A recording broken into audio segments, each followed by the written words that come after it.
So I used to rock up to every single production with this thing because it gets the job done. Until one day I received a phone call from a producer and it changed everything. How crazy is... Oh, hang on. Client's calling me. Hey, what's happening?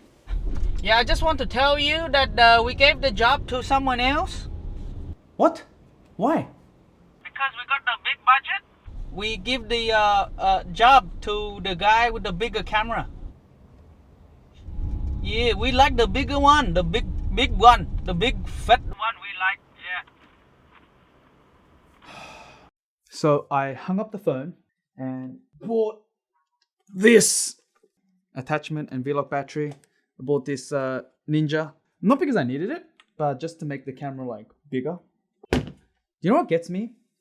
The only reason why I found out about this is because the producer was my friend, and that's why he told me.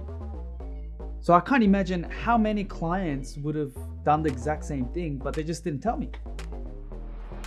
All right, I'll let the boss know. Hey, boss. The client just said they got $80,000 for this project. Should we give it to Sam? What the hell wrong with you? Why you give to Sam for? He's the beginner, don't you know that? Oh yeah, you're right. All right, we'll just give it to Joe.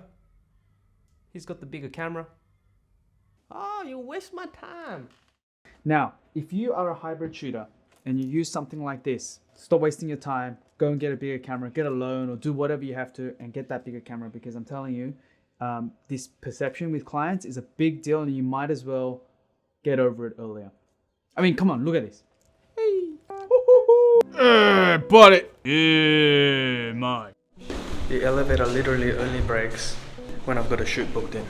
And so I've got to go down all these stairs with all my Pelican cases and everything. Wow.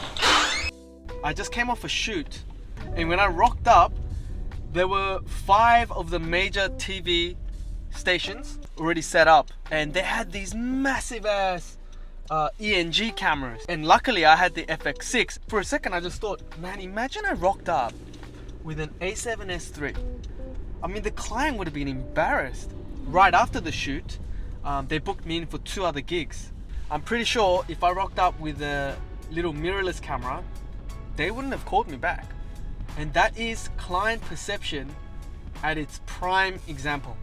There's a reason why the cinema cameras are called cinema cameras. So you got features like the built-in ND filters. I mapped it to my my grip thing, so I just shoot. Oh yeah, it's too bright, too dark. You've got the ergonomics. So you've got record buttons everywhere. You've got tally lights everywhere. You've got the top handle. I wrote some stuff down. Give me a sec. Oh yeah, having dedicated white balance button. Literally one button. Yeah, the weight. There is weight to it, but you feel gangster. You feel gangster holding that big ass camera, and so that weight kind of, you forget about it because you're like, man, at least I look cool. So it took me 34 years to learn this lesson about client perception. And not just client perception, this is like real world people perception as well. It's actually a bigger deal than you think.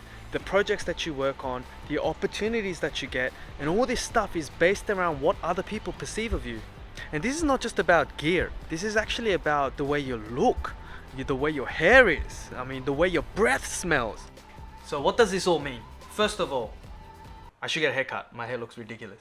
So about 6 years ago, when I went to a shoot, I normally don't dress up. I interviewed this billionaire who owns multiple hotels in Australia. And when I started directing him, he was like, "Oh, are you the director?" And I'm like, "Yeah, I am." And he pointed at the production manager and he said, "I thought she was a director." And I'm like, "Why?" And he's like, "Because she's dressed better." And so that really changed my wardrobe. I don't dress like a bum anymore. Look at Chris Nolan. He's always in a suit with like this nice scarf and his hair's all waxed. I don't want to advocate for materialistic things, but unfortunately in the corporate world, in the business world, these things do matter. And I think for creatives it's not as bad. Like, we don't need to suit up or anything like that, but don't walk around looking like a bum, and don't walk around with your hair like this either.